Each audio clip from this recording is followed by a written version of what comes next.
하나님의 말씀 창세기 27장 15절로 36절까지 보겠습니다. 구약성경 38면입니다. 구약성경 38면 창세기 27장 15절로 36절 다 함께 한 목소리로 봉독합니다. 리브가가 집안 자기에게 있는 그의 맏아들 에서의 좋은 의복을 가져다가 그의 작은 아들 야곱에게 입히고 또 염소 새끼의 가죽을 그의 손과 목에 매끈매끈한 곳에 입히고 자기가 만든 별미와 떡을 자기 아들 야곱의 손에 주니 야곱이 아버지에게 나아가서 내 아버지여 하고 부르니 이르되 내가 여기 있노라. 내 아들아 내가 누구냐. 야곱이 아버지에게 대답하되 나는 아버지의 맏아들 에서로소이다. 아버지께서 내게 명하신 대로 내가 하였사오니 원하건대 일어나 앉아서 내가 사냥한 고기를 잡수시고 아버지 마음껏 내게 축복하소서. 이삭이 그의 아들에게 이르되 내 아들아 내가 어떻게 이같이 속히 잡았느냐. 그가 이르되 아버지의 하나님 여호와께서 나로 순조롭게 만나게 하셨음이니이다. 이삭이 야곱에게 이르되 내 아들아 가까이 오라. 내가 과연 내 아들 에서인지 아닌지 내가 너를 만져보려 하노라. 야곱이 그 아버지 이삭에게 가까이 가니 이삭이 만지며 이르되 음성은 야곱의 음성이나 손은 에서의 손이로다 하며 그의 손이 형 에서의 손과 같이 털이 있으므로 분별하지 못하고 축복하였더라. 이삭이 이르되 내가 참 내 아들 에서냐. 그가 대답하되 그러하니이다. 이삭이 이르되 내게로 가져오라. 내 아들이 사냥한 고기를 먹고 내 마음껏 내게 축복하리라. 야곱이 그에게로 가져가매 그가 먹고 또 포도주를 가져가매 그가 마시고 그의 아버지 이삭이 그에게 이르되 내 아들아 가까이 와서 내게 입 맞추라. 그가 가까이 가서 그에게 입 맞추니 아버지가 그의 옷의 향취를 맡고 그에게 축복하여 이르되 내 아들의 향취는 여호와께서 복 주신 밭의 향취로다. 하나님은 하늘의 이슬과 땅의 기름짐이며 풍성한 곡식과 포도주를 내게 주시기를 원하노라. 만민이 너를 섬기고 열국이 내게 굴복하리니 내가 형제들의 주가 되고 내 어머니의 아들들이 내게 굴복하며 너를 저주하는 자는 저주를 받고 너를 축복하는 자는 복을 받기를 원하노라. 이삭이 야곱에게 축복하기를 마침에 야곱이 그의 아버지 이삭 앞에서 나가자 곧 그의 형 에서가 사냥하여 돌아온지라. 그가 별미를 만들어 아버지에게로 가지고 가서 이르되 아버지여 일어나서 아들이 사냥한 고기를 잡수시고 마음껏 내게 축복하소서. 그의 아버지 이삭이 그에게 이르되 너는 누구냐. 그가 대답하되 나는 아버지의 아들 곧 아버지의 맏아들 에서로소이다. 이삭이 심히 크게 떨며 이르되 그러면 사냥한 고기를 내게 가져온 자가 누구냐. 네가 오기 전에 내가 다 먹고 그를 위하여 축복하였은즉 그가 반드시 복을 받을 것이니라. 에서가 그의 아버지의 말을 듣고 소리내어 울며 아버지에게 이르되 내 아버지여 내게 축복하소서. 내게도 그리하소서. 이삭이 이르되 내 아우가 와서 속여 내 복을 빼앗았도다. 에서가 이르되 그의 이름을 야곱이라 함이 합당하지 아니하니이까. 그가 나를 속임이 이것이 두 번째니이다. 전에는 나의 장자의 명분을 빼앗고 이제는 내 복을 빼앗았나이다. 또 이르되 아버지께서 나를 위하여 빌 복을 남기지 아니하셨나이까. 아멘. 오늘 이삭의 집에 있었던 사건을 본문에서 보게 됩니다. 야곱과 에서는 쌍둥이입니다. 그러나 어디까지나 형은 형이고 동생은 동생입니다. 육체적으로 본다면 쌍둥이이니까 형이라고 해도 별 의미가 없고 동생이라고 해도 특별한 차이가 없겠지만은 명분에는 엄격한 차이가 있고 특별히 하나님의 축복을 이어가는 계보적 차원에서 볼 때는 대단히 중요한 의미를 가집니다. 축복권이 장자에게 이어지기 때문입니다. 그러나 놀라운 것은 이건 육체적으로 이어지는 게 아닙니다. 이 점에서 우리가 깊이 생각해야 됩니다. 육체적인 것이 중요하지만 그 육체적으로 이어지는 장자의 명분에 합당한 생활이 있고 합당한 자세가 있어야 형이 형 되는 것입니다. 이 점을 생각해야 합니다. 육체적으로는 형인데 형 노릇을 못하면 형이 못 되는 것입니다. 특별히 오늘 본문에서 말해주는 신령한 진리는 이것입니다. 이것은 하나님이 복을 주셔야 됩니다. 그리고 특별히 그 아버지가 아들에게 장자의 복을 주실 때에 장자입니다. 장자로 태어났다고 해서 장자가 아닙니다. 그리고 이 장자의 명분을 소중히 여겨야 됩니다. 나는 장자다. 나는 택함받은 사람이다. 나는 가문을 이어가는 자다. 하는 그 명분에 대한 확실한 신념이 있어야 그게 장자요.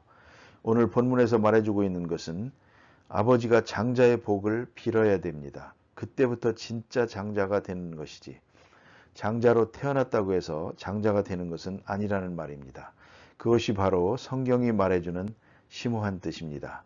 여기서 우리가 하나 생각해야 됩니다. 사도 바울이 갈라디아서나 로마서에서 강하게 주장하는 게 그것입니다. 이스라엘이 참 이스라엘이냐? 혈통적으로 이어진 이스라엘이 이스라엘이 아니라는 것입니다. 이스라엘의 명분을 바로 지키지 못한 이스라엘이기 때문에 그는 선택받은 민족이면서도 선택받은 특권을 누리지 못하고 있다는 것입니다. 그러니까 육체적으로는 이스라엘이지만 영적으로는 진실한 의미에서 이스라엘이 될 수 없다는 것입니다. 여기서 야곱과 에서의 중요한 문제를 생각하게 됩니다. 야곱은 복받을 수 없는 자로 복을 받습니다. 분명히 육체적으로는 장자가 아닙니다. 그러나 그는 장자가 됩니다. 그런 거로 이건 이방인이 하나님의 백성이 되고 하나님의 자녀가 되고 하나님의 선민이 될 것을 말해주는 것이고, 에서라고 하는 사람은 육체적으로나 환경적으로나 분명히 장자로 태어납니다. 그러나 장자구실을 못하고 맙니다. 왜 그러냐? 명분을 소홀히 여겼습니다. 그리고 그 축복을 바로 받을 수가 없었다는 말입니다. 이 점을 깊이 생각해야 합니다. 그런 거로 오늘도 축복이 자동적으로 주어진다고 생각해서는 안 됩니다. 이것은 하나님의 말씀에 따라서 영적으로 이어지는 것이지 결코 육체적으로, 물질적으로, 또 세속적으로 이루어지는 것이 아닙니다. 그래서 야곱은 분명히 육체적으로는 동생이지만 그는 그 명분을 소중히 여겼습니다. 아주 사모했습니다. 복받을 만한 사람이 못 되면서 복을 받은 그런 사람의 대표가 야곱입니다. 이래서 이것은 곧 이방인을 예표하고 있는 것이다. 이렇게들 생각하게 됩니다. 자, 이제 이런 거룩한 역사를 놓고 오늘 본문에 그 상황이 전개되는데, 오늘 본문에 나타난 것은 또 다른 의미를 가집니다. 야곱이 이렇게 형의 명분을 죽 한 그릇을 주면서 샀습니다. 거래가 됐지만 형제간에 거래했다고 해서 축복이 되는 건 아닙니다. 문제는 아버지가 복을 빌어야지요.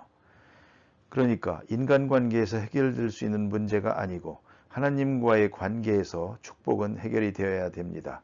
그 점을 깊이 생각해야 합니다. 그런데 오늘 본문에 보니까 아버지를 속이는데 이것을 만든 자가 누군고 하니 어머니입니다.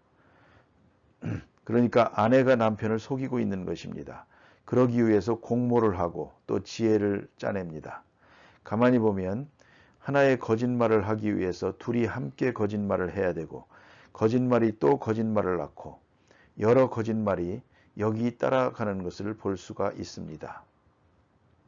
오늘 거짓말을 몇 번 하는지 모릅니다. 본문에 보는 대로 거짓말에 대해서 한번 보십시다. 어머니가 음식을 만들어서 줍니다. 그런데 아버지가 내가 동생이라는 것을 알아버리면 복은 고사하고 저주를 받을까 봐 걱정입니다. 그러니까 그 어머니가 뭐라고 합니까? 저주는 내가 받을 테니 걱정하지 마라. 책임은 내가 진다. 이렇게 나옵니다. 얼마나 무서운 말입니까? 그리고는 음식을 만듭니다. 그 다음에 에서는 털이 많은데, 그러니까 짐승의 가죽을 가져다가 꼬입니다. 우리 한국 사람 입장에서는 이해가 잘 안 될 것입니다. 털이 얼마나 많으면 그랬을까? 저는 60년대 초에 유학을 하면서 깨달았습니다. 왜냐하면 프린스턴 신학교의 낡은 기숙사 브라운홀에 공동 화장실이 있고 공동 샤워장이 있습니다. 그런데 그게 다 열려 있습니다. 그래서 같이들 벗고 샤워를 하는데 서양 사람들 보니까 털이 많은 사람은 정말 원숭이 사천입니다. 푹신푹신합니다. 그리고 우리처럼 수건으로 닦는 게 아니라 솔로 닦습니다. 짐승의 가죽으로 꾸몄다 해서 정말 그럴까 했는데 그렇습니다. 에서가 얼마나 털이 많았으면 짐승의 가죽으로 꾸몄습니다. 이렇게 거짓말을 합니다. 거짓말 하나 하기 위해서 이렇게 여러 가지 거짓말을 해야 되고, 또 하나 중요한 게 있습니다. 여기 보니 이삭이 눈은 어둡지만 귀는 밝아서 의심합니다. 몸은 분명히 에서인데 음성은 야곱이로다. 이런 말을 합니다. 그런데 오늘 거짓말 중에 가장 무서운 거짓말이 있습니다. 그게 뭐냐면 20절에 보니까 어떻게 이렇게 음식을 빨리 만들어 가지고 왔느냐 하고 이삭이 말하니까 하는 말이 아버지의 하나님께서 나로 순직히 만나게 하셨음이니이다. 사냥해서 고기를 가져오라 했으니까 가서 잠깐 있다가 잡아가지고 왔으니까 어떻게 이렇게 빨리 잡아왔느냐 하니까 하나님이 순직히 만나게 하셨습니다. 하나님의 이름까지 들어가면서 거짓말을 합니다. 거짓말이 하나 하면 둘 해야 되고 마지막에는 하나님 이름까지 불러야 됩니다. 이렇게 거짓말이 자꾸 확장되고 있습니다. 이렇게 아버지를 속이고 있는 것입니다. 아버지도 문제가 있습니다. 상당히 의심하고 있습니다. 음성은 야곱의 음성이나 손은 에서의 손이로다. 다시 한번 생각을 해봐야지. 여기서 그대로 복을 빌어서는 안 되었습니다. 왜 이래졌느냐? 그가 탐식을 했기 때문입니다. 그가 포식을 좋아했습니다. 좋은 음식 냄새 때문에 바로 알아볼 수가 없었습니다. 음식 없이 그대로 만났다면 얘기가 달랐을 것입니다. 더구나 그 채취에 대해서는 더욱 문제가 됩니다. 그런데 정신이 이렇게 흐려진 것은 바로 이 때문입니다. 음식을 잘 먹고 복을 빌겠다 하는 동안에 음식이 앞섰기 때문에 바른 총명을 나타낼 수 없었던 것이 아니었는가 그런 생각을 합니다. 그리고 서둘러 복을 비는데 여기 축복한 내용을 생각해야 합니다. 언제나 축복은 이렇게 세 가지로 이루어집니다. 첫째는 하나님은 내게 복을 주시기를 원하노라. 이것이 첫째 복입니다. 하나님이 내게 복을 주신다 하는 것은 즉 다시 말하면 하나님께 기도하는 것입니다. 그리고 하나님의 복이 임하기를 기도하는 것입니다. 하나님의 복을 선포하고 있습니다. 그래서 하나님은 하늘의 이슬과 땅이 기름지며 풍성한 곡식과 포도주를 내게 주시기를 원하노라. 하나님이 복을 주시기를 원하노라 하는 것이 첫째 복이요. 두 번째 복은 뭐냐면 이름을 높여주고 권세를 높여주는 것입니다. 언제나 으뜸되겠다는 것입니다. 만민이 너를 섬기고 내 형제들의 주가 되고 머리가 되겠다는 것입니다. 이름을 높여주고 다스리는 자가 되게 하겠다. 다시 말하면 권세를 주는 그런 복입니다. 이것이 축복입니다. 남을 섬기고 노예 생활하는 게 아니라 주인이 되는 복을 주시겠다. 세 번째 복은 보호함을 주는 복입니다. 하나님께서 보호해 주시겠다. 그래서 내가 저주하는 자는 저주를 받고 내게 축복하는 자는 복을 받기를 원하노라. 복의 근원이 되고 복의 기준이 되겠다는 말입니다. 그래서 하나님이 함께해서 그를 저주하는 자는 그를 저주하고 그에게 복을 비는 자는 하나님께서 복을 주십니다. 이것이 복입니다. 우리가 하나님께 기도할 때에도 이 같은 이삭이 야곱에게 비는 것 같은 복을 생각해야 됩니다. 우리는 무엇을 주세요? 이렇게 해 주세요 하고 고집을 부릴 때가 있지만 그러나 참된 복은 여기에 있습니다. 하나님께서 복을 주시고 하나님이 늘 함께하는 모든 행위에 함께하는 그런 복을 주십니다.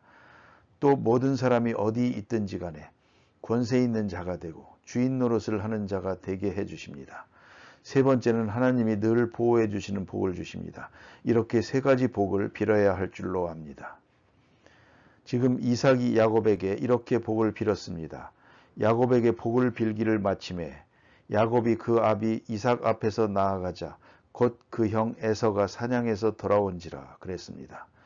형이 음식을 만들어 가지고 또 아비에게 가져갑니다. 내가 누구냐? 맏아들입니다. 그때의 아비 이삭이 당황하는 모습을 보십시오. 이삭이 심히 크게 떨며 가로되 그랬습니다. 이건 뭡니까? 하나님 앞에 한 번 이야기한 것 마음대로 고칠 수 있는 게 아닙니다. 얼마나 정성을 다하고 진실을 다했습니까? 이제 이것이 잘못됐다고 생각할 때 그는 떨었습니다. 크게 떨며 두려워하면서 지금 있습니다. 우리가 하나님 앞에 한마디 한마디 기도하는 것 참 소중히 해야 합니다. 보통 생각하면 하나님 아까 잘못했습니다. 취소합니다. 하면 될 것 같은데 그럴 수가 없습니다. 그런 재미있는 에피소드가 있습니다. 옛날에 김익두 목사님이 부흥회를 인도하는데 주일날도 인도하시는데 장로님이 교회에 둘, 셋밖에 없을 때인데 중요한 장로님이 주일날 안 나왔습니다. 웬일인가 해서 본 교회 목사님한테 물었습니다. 김 장로님 왜 안 오셨습니까? 하니까 오늘이 장날이라서 장사하는 분이라서 못 나온 것 같습니다. 그렇구만. 예배 마치고 나서 그 장로님한테 가자고 해서 갔습니다. 장로님은 장바닥에 앉아서 열심히 장사를 하고 있습니다. 이걸 보고서 김익두 목사님이 들어서자마자 손을 들고 하나님 앞에 기도하는데 하나님이여 이 장로님이 주일도 안 지키고 장사를 한다고 합니다. 장사 홀랑망하게 해 주십시오. 그랬다는 것입니다. 장로님이 벌벌 떨면서 잘못했습니다. 다시는 이러지 않겠습니다 하니까 김 목사님이 다시 기도하기를 하나님이여 다시 기도하옵나니 아까 기소한 것 취소합니다. 그랬다는 것입니다. 이삭이 왜 아까 기도한 것 취소하지 못했을까 생각합니다. 이삭이 왜 이렇게 벌벌 떨고 두려워했는가? 잘못했기 때문입니다. 그 잘못들이 함께 마음에 몰려오기 때문에 두려워하고 있습니다. 에서가 그 아비의 말을 듣고 방성대곡하며 아비에게 부르짖습니다. 이제서야 깨달았습니다. 축복 하나하나를 소중히 여깁니다. 내게도 복을 주소서 이렇게 말합니다. 그리고 그가 말하기를 내 아우가 내 축복을 빼앗았습니다. 그럽니다. 오늘 본문에도 나를 속임이 두 번째입니다. 그럽니다. 아닙니다. 팥죽을 가지고 얘기할 때는 에서가 잘못한 것입니다. 두 번째가 아닙니다. 빼앗았다고 하는데 빼앗긴 것 아닙니다. 에서가 아직도 바로 생각하지 못하고 있습니다. 자기가 소중히 여기지 못했기 때문에 빼앗긴 것입니다. 야곱은 야곱대로 잘못했습니다. 그러나 에서는 에서대로 또 잘못했습니다. 야곱에게만 잘못이 있었던 것이 아닙니다. 우리의 축복을 빼앗으려는 사람들이 많이 있습니다. 그러나 우리는 항상 바로 서서 바른 믿음에 살아야 됩니다. 어제까지는 장자입니다. 오늘 내가 잘못할 때에 장자의 명분을 빼앗깁니다. 마가복음 9장에 그런 말씀이 있습니다.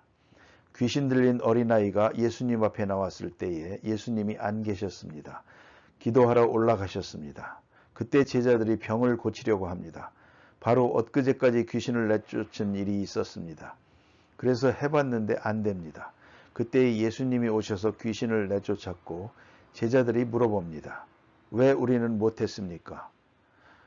예수님 말씀이 기도 외에는 이런 일이 있을 수 없느니라 그랬습니다.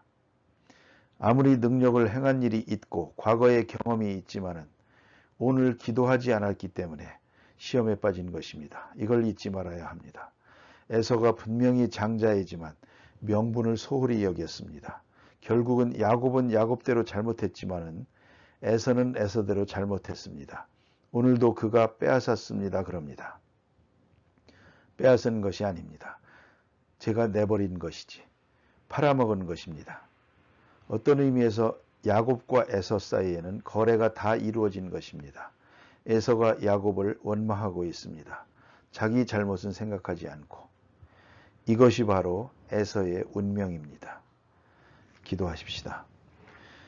하늘에 계신 우리 아버지여 이름이 거룩히 여김을 받으시오며 나라가 임하시오며 뜻이 하늘에서 이루어진 것 같이 땅에서도 이루어지이다. 오늘 우리에게 일용할 양식을 주시옵고 우리가 우리에게 죄 지은 자를 사하여 준 것 같이 우리 죄를 사하여 주시옵고 우리를 시험에 들게 하지 마시옵고 다만 악에서 구하시옵소서. 나라와 권세와 영광이 아버지께 영원히 있사옵나이다.